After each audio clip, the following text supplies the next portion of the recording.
Welcome student. आपण बघत आहोत standard 9 subject English lesson 4.5 the last lesson. हा तुमचा शेवटचा लेसन पण आहे आणि लेसनचं नावसुद्धा आहे द लास्ट लेसन. लेखक आहेत ॲल्फ्रेड ड्यूट. या धड्यामध्ये त्यांनी आपल्या शाळेमध्ये आपल्यावर कोणते प्रसंग आले, मग आपल्याला परीक्षेची कशी भीती वाटली किंवा काय काय घटना घडल्या यांचा अभ्यास किंवा आपण याच्यामध्ये या गोष्टींचा शेअर करणार आहोत. Let us C.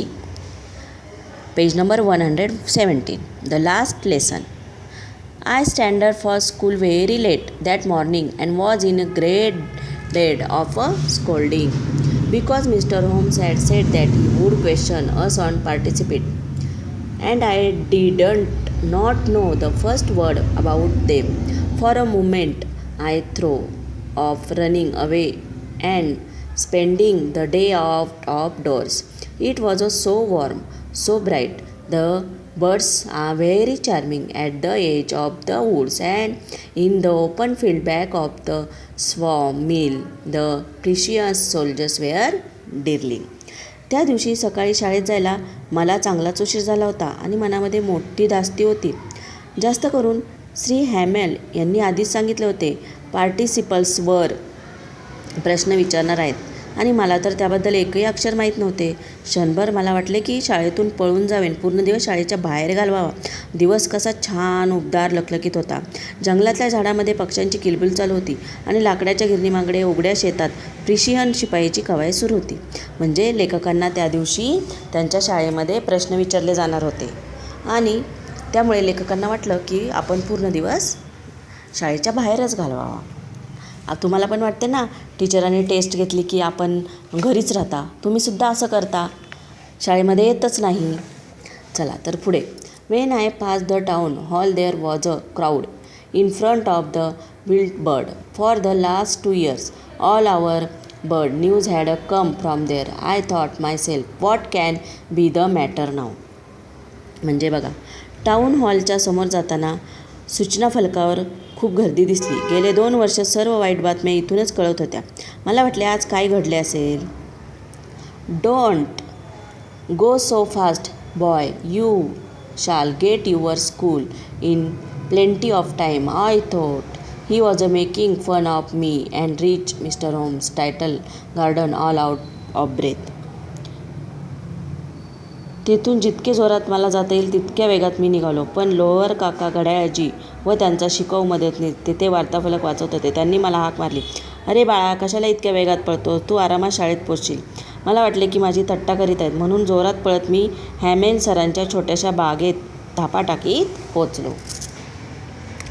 Through the window I saw my classmate orderly in their place and mister home walking up and down with his treble iron ruler under his arm. I had to open the door and go in before everybody. You can imagine how blushed and how frightened I was. साधारण शाळा उघडली की तेथून खूप धांदल असे आणि अगदी रस्त्यावरही ती ऐकू येत असे. डेस्कच्या फळ्याची गडजाप, धडे एक सुरात मोठ्याने पुन्हा पुन्हा म्हणणे आणि शिक्षकांचे टेबलावर रूळ आपटणे इत्यादी. पण आज सर्व शांत शांत वाटत होतं. म्हणजे रोज कसं शिक्षक लोक छडी आपटत होते, सगळ्यांचा गोंधळ होता, सरांचा पूर्ण आवाज मोठा होता, पण आज कसं वर्गामध्ये सगळीकडे शांतता होती. I jump over the bench and sat down at my desk. When I had got a title over my fright I saw that our teacher had on his beautiful green coat, his frill shirt and the title black silk cap. All but that he never more expect on inspection and prize days. Beside the whole school seemed so strange and slim. But the thing that surprised me most was to see on the back bench the village people sitting quietly like ourselves. Old Hauser with his 3 consorts, that the former mayor, the farmer, postmaster and several others beside. Everybody looked sad. काय झालं? खिडकीमधून सर्व पाहत होते लेखक. माझे सर्व मित्र आपल्या जागी बसले होते आणि आमचे हॅमल सर त्यांच्या तो भयंकर लोखंडी रूळ काखेत धरून वर्गात फिरत होते, हेरजऱ्या घालत होते. मला दार उघडून सर्वांच्या समोर वर्गात जावे लागणार होते. तुम्हाला कल्पना असेल की मी किती घाबरलो होतो. म्हणजे बघा, सगळेजण बसले आहेत, शिक्षक पण बसले आहेत, शिक्षक रागामध्ये आहेत आणि आपण उशिरा पोचलो आहेत, लेखक उशिरा पोचले आहेत आणि त्यांना दार उघडून आतमध्ये जायचे आहेत. म्हणजे किती घाबरले असतील. Well, I was wondering about it all. Mr. Holmes mounted his chair and in the same grave and gently tone which he had used to me said, "My children, this is the last lesson I shall give you. The order has come from Berlin to teach only German in the school of Alsace and Lawrence.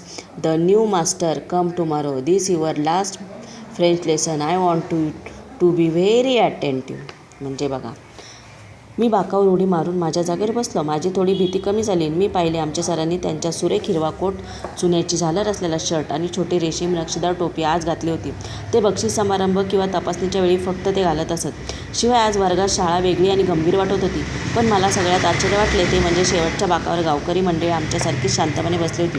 3 कोपरे असलेली hate घातलेले वृद्ध होरसर, माजी महापौर, माजी postmaster आणि असे अनेक जण, सर्वजण दुःखी दिसत होते. मी हे सर्व आश्चर्याने बघत असताना हॅमल सर खुर्चीवरून बसले आणि मागाशी माझ्याशी ज्या गंभीर पण मावळ आवाजात बोलले तसेच सर्वांना म्हणाले, मुलांनो, माझा हा शेवटचा तास आहे. बर्लिनहून फतवा आला आहे की यापुढे ॲलेन्स आणि लॉरेन येथील शाळेतून केवळ जर्मन भाषेतून शिक्षण दिले जाईल. आता उद्या नवीन शिक्षक येतील. आजचा हा तुमचा फ्रेंच भाषेचा शेवटचा तास आहे, म्हणून तुम्ही सर्वांनी नीट लक्ष द्यावे असे मला वाटते. सरांचे हे शब्द माझ्यासाठी मोठी भयंकर बातमी होती. Oh, that they had put up at the town hall. My last French lesson. Why, I hardly knew how to write.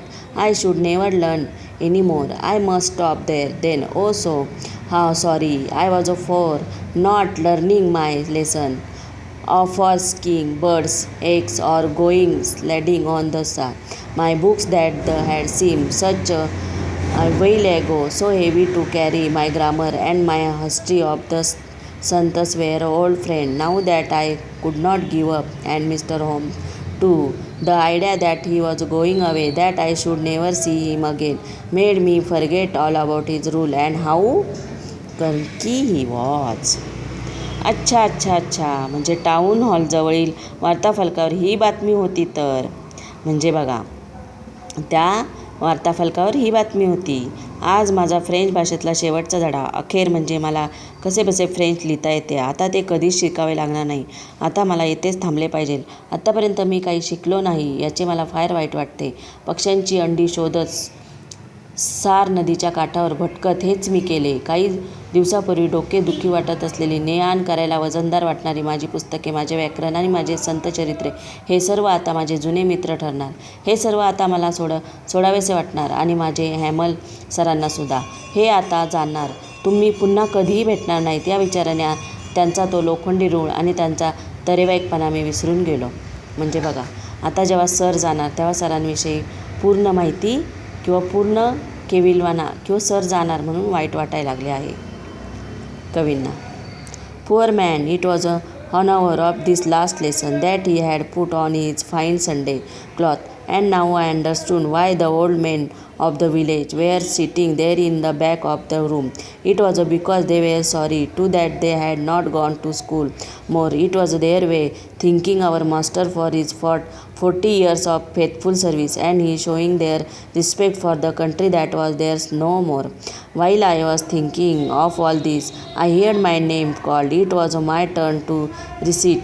I had not learned my participles, and so I could not say single word. I heard Mr. Holmes say to me, Vichare sir. आजच्या शेवटच्या तासात त्यांनी समारंभात घालत असलेले कपडे घातले होते आणि आता माझ्या लक्षात आले की गावातील बुजुर्ग मंडळी वर्गात शेवटच्या बाकावर का बसली होती. कारण ते पुढे कधीच शाळेत गेले नव्हते. त्याबद्दल त्यांना वाईट वाटत असावे. गेले 40 वर्ष प्रामाणिकपणे शिकवणाऱ्या आमच्या शिक्षकांचे आभार मानण्यासाठी, तसेच जो प्रदेश आता आपला राहिला नव्हता त्याच्याविषयी आदर व्यक्त करण्यासाठी ते सर्वजण शाळेत आले होते. मी हा सर्व विचार करीत असताना माझे नाव पुकारले गेले. माझे पाठांतर म्हणून दाखवण्याची पाळी होती. मी व्याकरणाचा काहीचा अभ्यास केला नसल्याने मला एकही शब्द बोलता येईना. I don't scold you title पण you must feel had enough. See how it is very. Every day we have said ourselves, bah, I went plenty to time. I shall learn it tomorrow. And now you see where we come out. That great trouble. And with us she put off learning tomorrow. Now those fellow out there will have the right so tell you. So how it is you apparently too French, and yet you can neither speak nor write our language, but you are not the rest. Poor little Franza, I shall all great deal to reproach ourselves with. मी हा सर्व विचार करीत असताना माझे नाव पुकारले गेले, म्हणजे लेखकांना बोलवलं गेलं. पण ही श्री हॅमल सर मला म्हणाले, अरे फ्रान्स, मी तुला शिक्षा करणार नाही, कारण तुला खूप वाईट वाटत असेलच. कसं असं तर बघ, रोज आपण स्वतःशीच म्हणत असू किंवा अजून आपल्याजवळ खूप वेळ आहे, पण मी उद्या शिकेन. पण आता बघा आपण कुठे येऊन पोचलो. काय गंमत आहे बघा. आणि आयलची ही मोठी समस्या आहे. तिने उद्याचे शिकणे थांबवूनच टाकले. आता त्या बाहेर परेड करीत असलेल्या लोकांना तुम्हाला म्हणायचा अधिकार असेल की बघा आता तुम्ही स्वतःला फ्रेंच म्हणवता, पण तुम्हाला तुमची भाषा ना लिहिता ना बोलता येते. पण बिचाऱ्या फ्रान्स, तू स्वतःला एवढे वाईट समजू नकोस. आपण सर्वांना स्वतःला दुष्पणे द्यावी लागणार आहेत. तुमचे पालक तुमच्या शिक्षणाविषयी फार उत्सुक नव्हतेच. तुम्ही कुठेतरी शेतात किंवा गिरणीत काम करून थोडे जास्त पैसे मिळवीत, अशी त्यांची अपेक्षा होती. आणि याबाबत मी सुद्धा दोषी आहे. मी नाही का तुम्हाला अभ्यास सोडून, धडे शिकवायचे सोडून माझ्या शेतावर फुलझाडांना पाणी देण्यासाठी पिटाळे. मग असे एका विषयातून दुसऱ्या विषयावर बोलत हॅमल सर आता फ्रेंच भाषेसंबंधी बोलू लागले. म्हणाले की जगातील सर्वात सुंदर भाषा म्हणजेच फ्रेंच. आपण तिचे रक्षण केले पाहिजे व तिला विसरता कामा नये. कारण आपण गुलाम झालो की जरी जोपर्यंत आपण आपल्या भाषेत सोडत नाही तोपर्यंत आपल्या हातात त्या तुरुंगाची किल्ली आहे असे समजले पाहिजे. म्हणजे बघा, फ्रेंच भाषेचं सर महत्त्व सांगत आहेत. After the grammar we had a lesson in writing. That day Hamel had new copy for us on which return in a beautiful round hand France also. They looked like title flag fluttering everywhere in schoolroom, hanging from that road at top our desks. You ought to have seen our everyone sit work, and how quiet it was. The only sound was scratching for the pen over the paper on the roof. The pigeon covered very low, and I thought to myself. म्हणजे बघा, जेव्हा मी लिहिणे थांबवून वर पाहिले तर Hamel sir खुर्चीत शांतपणे बसले व एकदा एकीकडे व एकदा दुसरीकडे टक लावून बघत होते. जणू काही वर्गातील प्रत्येक वस्तू कशी दिसते ते आपल्याला मनात साठवून ठेवीत आहेत. काय गंमत आहे बघा. गेली 40 वर्ष ते याच ठिकाणी आहेत. खिडकीबाहेर तीच बाग आणि त्यासमोर तसाच वर्ग वस्तू कशी दिसते आपल्या मनात साठवून ठेवीत आहोत. काय गंमत आहे बघा. खिडकीबाहेर तीच बाग, त्याच्यासमोर तसाच वर्गाबाहेरील त्याच छोट्याशा बागेकडे पाहत बसलेले आहेत. फक्त डेस्क आणि बाके जुनी झालेली आहेत आणि बागेतील अक्रोडची झाडे उंच वाढली आहेत. हे सगळं सोडावे लागणार म्हणून. आणि वरच्या खोलीत त्यांची बहीण सामानाची आवरावर करीत आहे. एकूण बिचाऱ्या सरांची मनस्थिती किती वाईट झाली असेल, कारण त्यांना उद्या हा देश सोडावा लागणार आहे. म्हणजे बघा, आपल्याला माहीत असतं की आपण आता इथून कधीच जाणार नाही, पण अचानक वेळ येते तर आपल्याला किती वाईट वाटतं की आपल्याला हे सोडून, आपलं आहे ते सोडून जायचं आहे. शिक्षकांना तर खूप वाईट वाटतं की आपली शाळा, आपली मुलं, आपली बेंच. आता आपल्याला तीच स्थिती की आपण कोविडमुळे तुम्ही घरी आहात. आम्हाला तुमची, आपल्या शिकवण्याची, आपले ते गमती जमतीची खूप आठवण येते. Will they make them sing German even the pigeons. Whenever I look up from my writing, I was a hammer sitting motion in his chair and gazing at one thing, then another, as if wanted to in his mind. Just now everything looked in the title schoolroom. Fancy, for 40 years he had been there in the same place, with his garden outside the window and his class in front of him. Just like that, only the desks and bench had been worn smooth and the wand tree in garden was taller. How it must has broken in heart. Leave it all, poor man, to hear his sister moving about in the room above, packing their trunks for their must leave country next day. म्हणजे दुसऱ्या दिवशी सरांना देश सोडावा लागणार होता. After the writing he had a lesson in history, and then the babies chanted their ba bi bi bu bi. Aha, how well remember it that last lesson. लेखकांचा तास झाल्यावर एका इतिहासाचा पाठ झाला आणि त्यानंतर लहान मुलाची त्यांचे बा बी बी बूच्या 12 कड्या म्हटल्या. अहो मला तो शेवटचा धडा किती चांगला आठवतोय आहे. आणि तेवढ्यात चर्चच्या घड्याळाचे 12चे ठोके दिले. त्याच वेळी आमच्या खिडकीखाली कवायत करून परतलेल्या प्रेषण सैनिक बिगुल वाजवला. हेमल सर खुर्चीत उठून उभे राहिले उदासपणे. ते इतके महान याआधी कधी वाटले नव्हते. My friend said he I but something was choking him. He could not go on. Then they turned to blackboard, took piece of chalk and beginning or with all might he wrote as large as could. Wow, Ray French. Then the step leaned his head against the wall and without word he made a gesture to us with his hand. School is dismissed. You may go. माझ्या मित्रांनो, ते म्हणाले. मी पण पुढे त्यांना बोलवेना. मग ते फळ्याकडे वळले. खडू हातात घेतला आणि सर्व सक्तीनिशी शक्य तेवढ्या मोठ्या अक्षरात त्यांनी लिहिले, फ्रान्स चिरायू हो. मग ते थांबले आणि भिंतीला डोके टेकवून उभे राहिले आणि एकही शब्द न बोलता आमच्याकडे हात करून त्यांनी इशारा केला, शाळा संपली आहे, तुम्ही जाऊ शकता.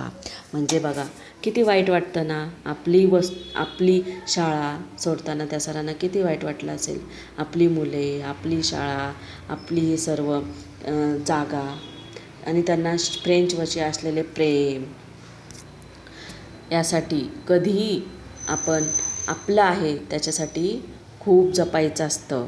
ह्या धड्यातून आपल्याला खूप सारं शिकायचे की आहे त्याची किंमत करायला शिका आणि वेळ जाऊन देऊ नका. हा लेसन इथे संपलेला आहे. तुम्ही हार्डवर्ड्स लिहायचे आहेत आणि क्वेश्चन आन्सर. थँक्यू.